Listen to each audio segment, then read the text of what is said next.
नमस्कार। एक बार फिर से आप सभी का बहुत बहुत स्वागत है परीक्षा वर्ल्ड के इस यूट्यूब चैनल में। दोस्तों, ईपीएफओ एसएससी 2023 की परीक्षा के लिए जीके और जीए की लगातार मोस्ट एक्सपेक्टेड प्रश्नों की जो हम सीरीज चला रहे हैं उसमें आज हम कवर करने वाले हैं इस सीरीज का सेट नंबर 6। अभी तक हमने इस सीरीज के 5 वीडियोज़ को अपलोड कर दिया है। सभी वीडियोज पिछले वाले आपको प्लेलिस्ट में मिल जाएंगे, उस प्लेलिस्ट में जाकर आप पिछले सभी वीडियोज़ को देख सकते हैं। चलिए आज के सेशन को स्टार्ट करते हैं और देख लेते हैं कि आज का यह जो हमारा सेट नंबर 6 है इसमें हमने कौन कौन से बेहतरीन प्रश्नों को सम्मिलित किया हुआ है। तो चलिए वीडियो में आगे बढ़ते हैं। प्रश्न पर बढ़ने से पहले सबसे पहले सिलेबस देख लेते हैं कि कितने प्रश्न जो है आपके जीके और जीए के पूछे जाएंगे ईपीएफओ एसएससी की परीक्षा में। तो टोटल जो है 30 प्रश्न आपके ईपीएफओ एसएससी की परीक्षा में पूछे जाएंगे और इनका वेटेज कितना रहेगा तो 120 मार्क्स का, यानी कि प्रत्येक प्रश्न जो है आपके 4 नंबर के पूछे जाएंगे। टोटल 120 नंबर के जो हैं जीके और जीए के प्रश्न आपके ईपीएफओ एसएससी की परीक्षा में पूछे जाएंगे। तो सिलेबस को अपने दिमाग में आप जरूर बैठा रहिएगा। तो पहले प्रश्न की तरफ हम बढ़ते हैं। पहला प्रश्न आपके स्क्रीन पर है, विटीकल्चर का संबंध निम्न में से किससे है। आपसे पूछा जा रहा है कि जो विटीकल्चर है इसका संबंध किसके उत्पादन से होता है। तो आप याद रखिएगा, अंगूर उत्पादन से संबंधित होता है विटीकल्चर। ऑप्शन आपका डी यहाँ पे बिल्कुल सही हो जाएगा।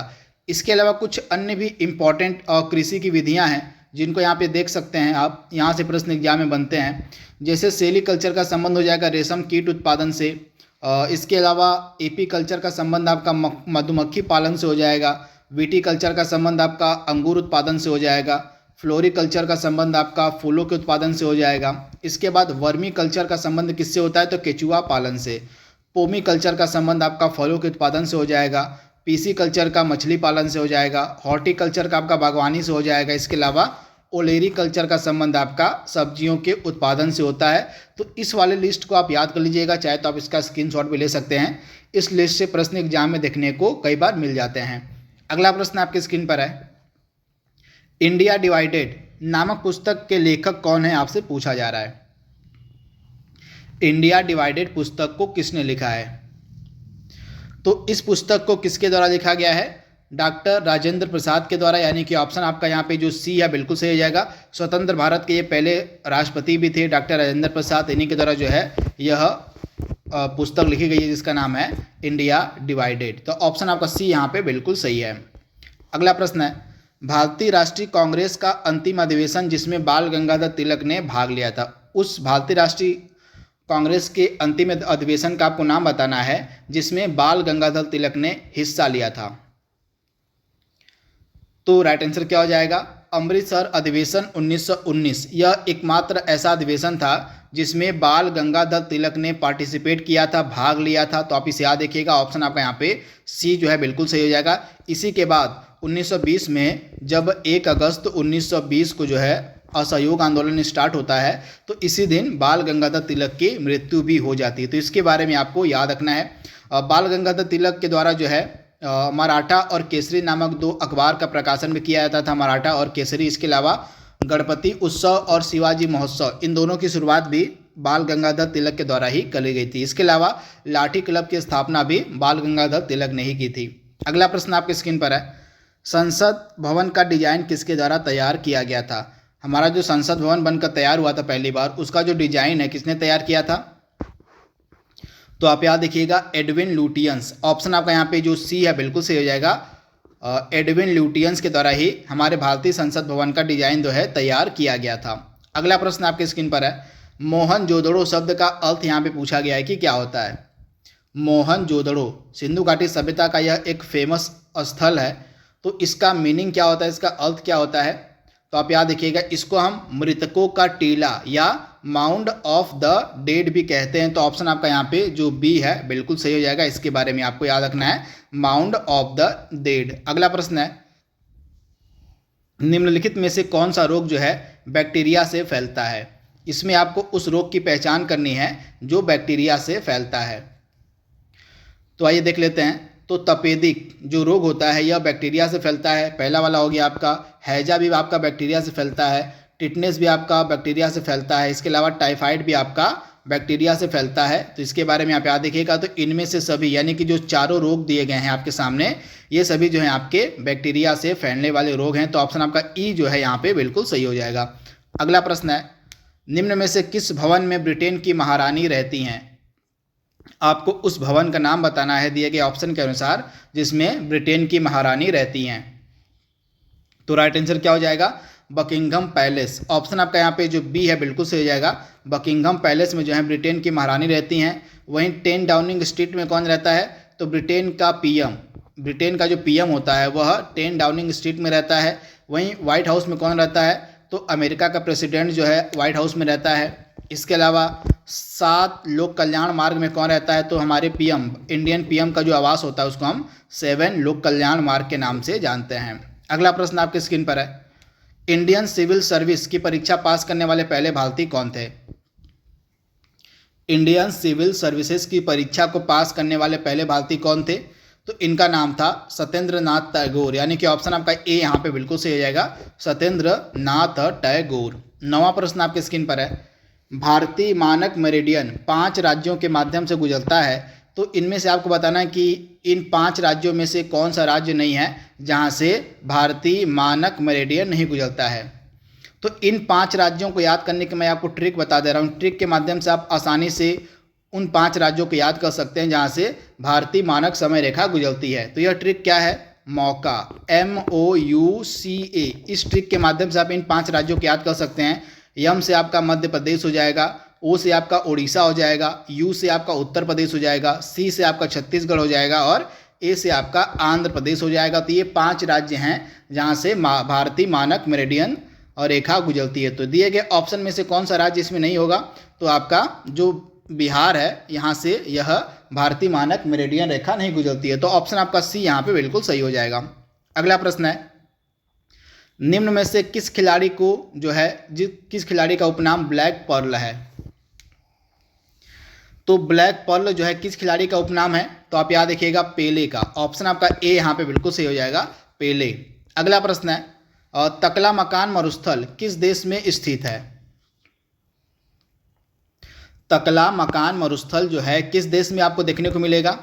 तो राइट आंसर क्या हो जाएगा? चीन में। ऑप्शन आपका डी यहाँ पे बिल्कुल सही हो जाएगा, चीन में। अगला प्रश्न है, मूल संविधान में कुल कितने अनुसूचियां थी, शेड्यूल थे? आपको बताना है जब हमारा संविधान बनकर तैयार हुआ था तो उस समय हमारे संविधान में कितने शेड्यूल यानी कि कितनी अनुसूचियां थी आपको बताना है।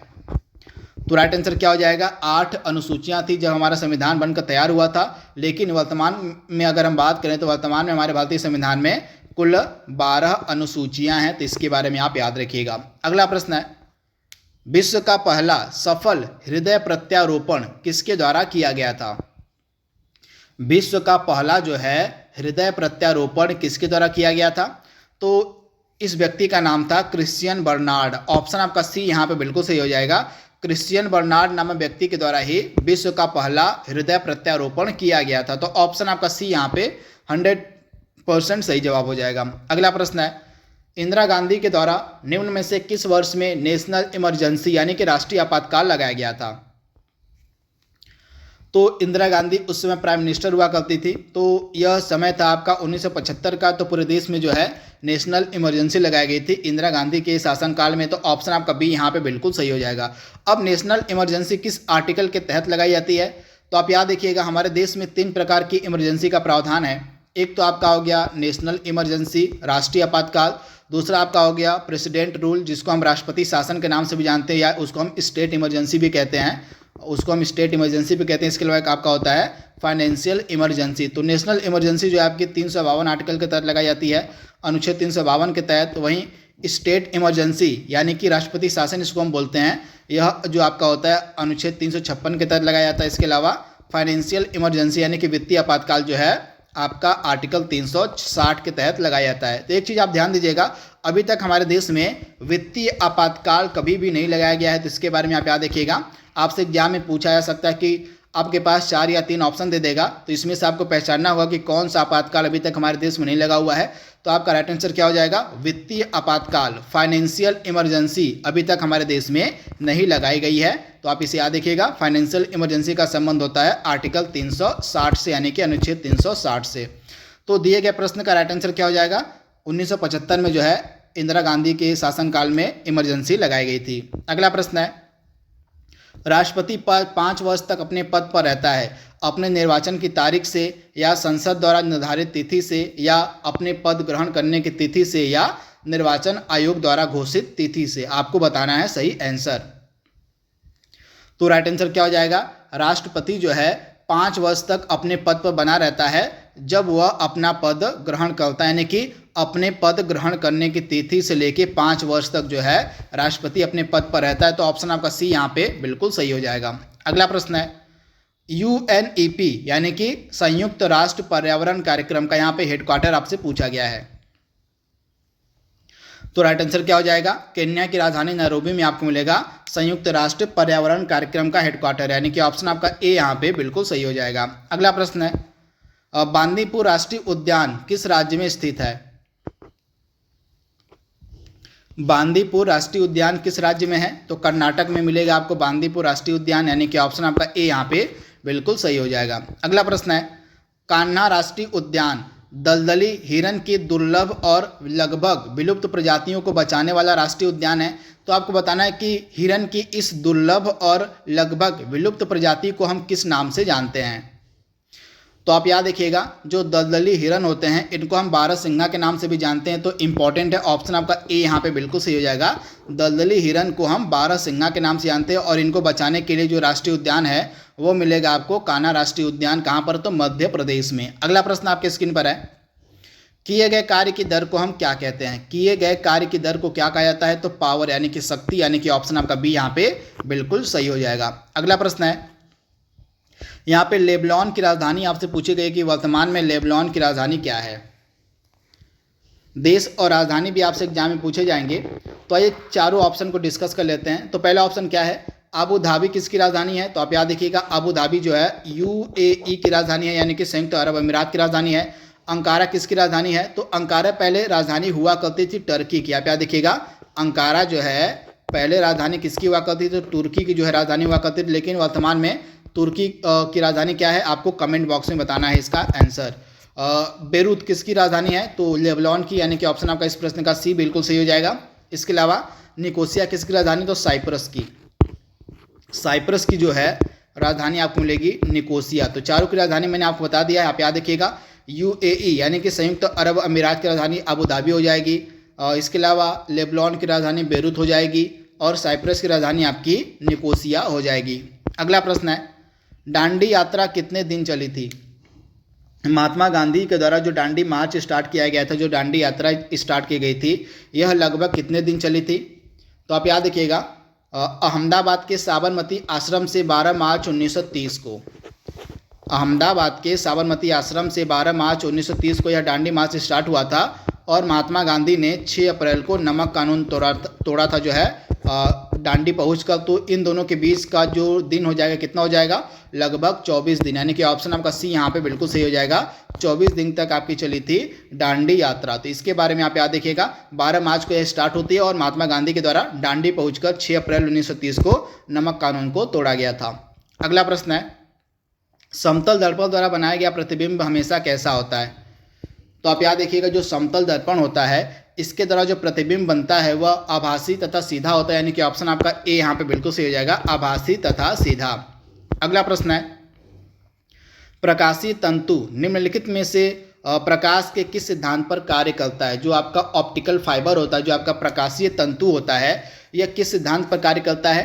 तो आप याद रखिएगा प्रकाश के पूर्ण आंतरिक परावर्तन पर। ऑप्शन आपका डी यहाँ पे बिल्कुल सही हो जाएगा, प्रकाश के पूर्ण आंतरिक परावर्तन के सिद्धांत पर। 24वां प्रश्न है सिनेबार जो है किस धातु का अयस्क है? सिनेबार किस धातु का अयस्क होता है? तो आप याद रखिएगा पारा का, यानी कि ऑप्शन आपका बी यहाँ पे बिल्कुल सही हो जाएगा। अगला प्रश्न है श्वेत क्रांति का संबंध किससे होता है? श्वेत क्रांति का संबंध आपका किससे हो जाएगा? तो आप याद रखिएगा श्वेत क्रांति का संबंध आपका दूध उत्पादन से हो जाएगा और श्वेत क्रांति के जनक कौन कहे जाते हैं?